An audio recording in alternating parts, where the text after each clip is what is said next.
Welcome back to Fiction Tea with Tea.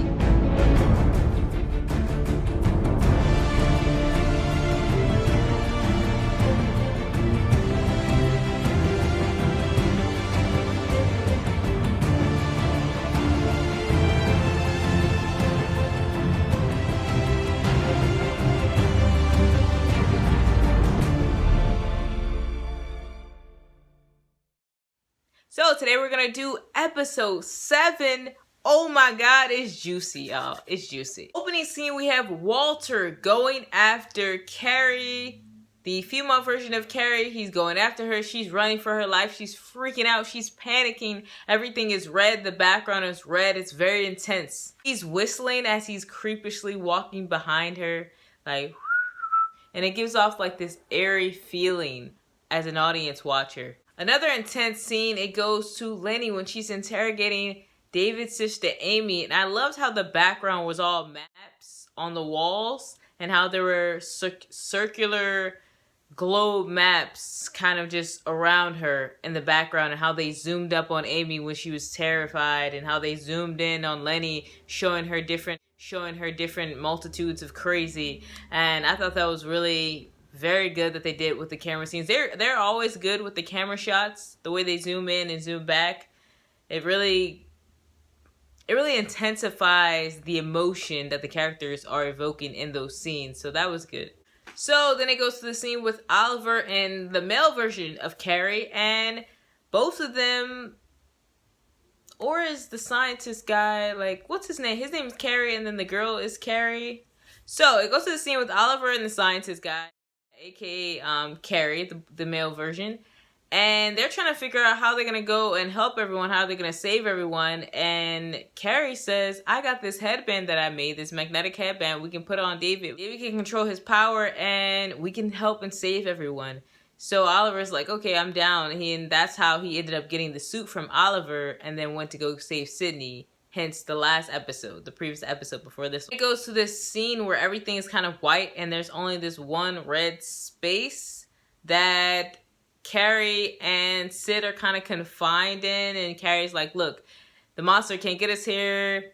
He's trying to explain what's going on. Sydney's like, oh no, I'm already ahead of the game. I know what's going on. I know what's been going on. This is what we're going to do. And I need you to help save David, and we're going to get everything together. And Carrie's just like, oh, well, I don't need to explain nothing. You already know. That scene with the white background and the red kind of as this object of some sort is pretty interesting. I don't know what to think about that scene. I'm guessing that the white scene is like the emptiness, is like a place that they go to where nobody knows, and then that red part is kind of like this secret, powerful place that's kind of squished and confined. I just thought it was interesting. So I love the scene when Sydney actually gets to the psych ward and everything is just kind of tattered and red, the red background. The people are tattered. The place looks deranged and crazy. They're all over the floors, looking beat up and just completely just horrible. That scene definitely, I know I mentioned this in the last episode, but that scene for sure 100% reminded me of the scene in American Horror Story where one of the characters, I haven't watched that show in a long time, but one of the characters went back, I think it was the woman, and she was in the place, and like everybody was just kind of all over the place, just scattered all over the floor and just kind of just walking around being crazy. Like that scene in Legion reminded me of that scene from American Horror Story. It was golden. And another concept that I noticed from, I don't know if you guys have ever seen the movie They Live, when the guy puts on the glasses and he's able to see how everything really looks, like his real reality, the faces of the people, it's kind of like skeleton.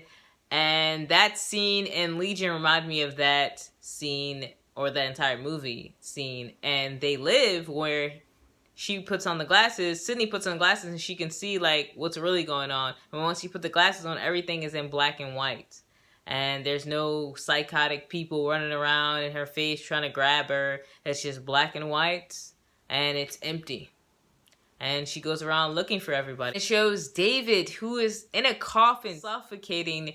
It just gives you that suffocating feeling watching it, like you're trapped in there with him. And it's just like, he's going crazy. His acting skills were great, by the way, in that scene. And he's freaking out in a coffin, and I'm just thinking, imagine being buried alive. I'd be freaking out like David too.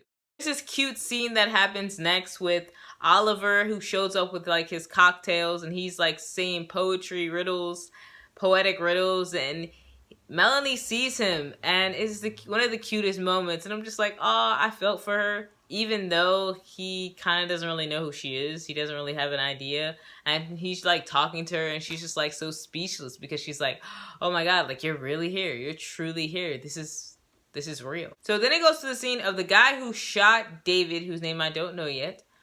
It shows the guy who shot David. He's actually in the closet, dead. Someone killed him by someone. I'm going to assume that was Walter, because Walter did take control of his body so that he can shoot David. And he's in the closet dead, and Melanie whispers something in his ear, which I think definitely was something that told him to wake up and help and save us. Because in the end, he definitely helps and saves it. Yeah. Melanie finds him dead in the closet, and then it jumps to the scene of him where he's in the psych ward drooling, and Sid ends up finding him, and then Sid also finds Carrie, who's freaking out and running from the other psychotic people who are chasing her, and Sid's like, she like puts the glasses on her so she can show her like, this is not real. You got Walter kind of just like outside of the walls, just looking. To me, he kind of had that look on his face like, help me too. Like, I wouldn't wear the glasses too. So while David's trapped in his coffin, suddenly his rational mind, he creates another part of himself through fear. And his rational mind tells him, we gotta get out of here. This isn't even real. Don't let this control us. Don't let this take control of your body. Let's go. Let's get out of here. He creates another idea, and I'm gonna say another form of consciousness, and they go and enter this classroom where David's rational mind tells him, write down everything that's true on the chalkboard right now. Tell me everything that's true. Map out your life and find out what the heck is going on. So David starts to uncover the truth about himself, his dad, the mutant, the Shadow King. We find out that the name of the mutant is the Shadow King. What I thought was really interesting was that David's rational mind has a British accent. And David's like, you got a British accent? My rational mind has a British accent? That's odd. But then you think about, because this show, the character David is a relation to the comic book character, the X-Men comic book David. And then you think about who his father is. It's like, okay, your father's Professor X, who has a British accent. So it makes sense that his rational mind will have a British accent. Coincidence? I think not. I love how they played out the chalk images that David created. And David ended up figuring everything out. And all the chalk images were like coming to life. I loved how all the chalk images were coming to life and how they did that whole scene. And David ends up figuring out, I'm not sick anymore. You know what? I'm going to get us out of here. I'm going to get my friends out of here. And I'm going to save everybody. So David, he escaped. David is free. And suddenly everything kind of turns into this silent movie that's in black and white. So Sydney's in the psych ward trying to help everyone. Oliver starts playing like these musical matrix codes / chords to separate Sydney and David, while everything is frozen in time with that bullet about to pretty much kill Sydney. Carrie is distracted, bombarded by Walter, who now she's fighting Walter, and now Sydney's trying to help her fight Walter and get Walter off of Carrie. And then Lenny shows up looking like Beetlejuice, looking like something straight out of Beetlejuice, with the crazy hair, the fit, the suit. And she contorts Walter's body. The way she kills Walter, how his body just crumbles up like a piece of paper. Like there was nothing in his body. Like you just take a piece of paper and you crumble it up. That's how she killed him. And that was so cool. I thought that was very, very creative. I liked how they did that scene. It's crazy. The contortion of his body was crazy. So at this point, everything's in slow-mo, and the slow motion is incredible. Very good. Next thing you know, like I said, the guy who got whispered in the ear by Melanie, he shows up, he grabs Lenny, and he pretty much saves them, because when he grabs her, they pull back. There's like this force that pulls them back, and they go into like this whole other thing. I'm guessing he just takes her back somewhere else, out of that part of the reality, back into another dimension. They end up saving David back in the current time. Carrie manages to put the thing on David's head, the machine that he made. I mean, the headband, the electromagnetic headband that he made. He ends up putting it on David's head, and David ends up catching the bullets in his hand, and he just drops them like it's nothing. Like, he just drops the bullets, and he's like, you know what I'm saying? Look at this. I caught the bullets for you. I caught the bullets for you, Sydney. That's real love right there. Up in the woods, back near the place where Melanie lives, where David had been living with memory guys, Sydney and all of them. They end up back in that place, and then Melanie kind of randomly takes off suspiciously, and she ends up going to the location where she had Oliver's frozen body in that suit, and she removes the face part of the suit, hoping that Oliver would be in it. But to her dismay, he's not in it, and she's just kind of sad about it. Leaves out, and she goes back to where the others are, who are actually like sitting down in the building. And behold, there's Oliver. Oliver's there in a yellow apron, cooking breakfast and just like talking. And it's a great moment. They're all kind of like sitting down like a family eating breakfast, and it's kind of cute. But unfortunately, you got Carrie, who's kind of really sad and looking out the window, and male Carrie walks up to her, and he's like, I know you're not down with the whole dinner thing, but how about I get you some soup, or do you want anything? And Carrie's just like, you abandoned me, you left me, you weren't there. And I felt really bad for male Carrie, and I was like, damn. Poor Carrie. So then David ends up seeing Angry Boy Dow, and male Carrie and Sydney are like, are you okay? He's like, nah, I'm not okay. Like, not really. I gotta hurry up and get this thing, out or off. Male Carrie's like, let's get you to my lab. Like, let's go ASAP.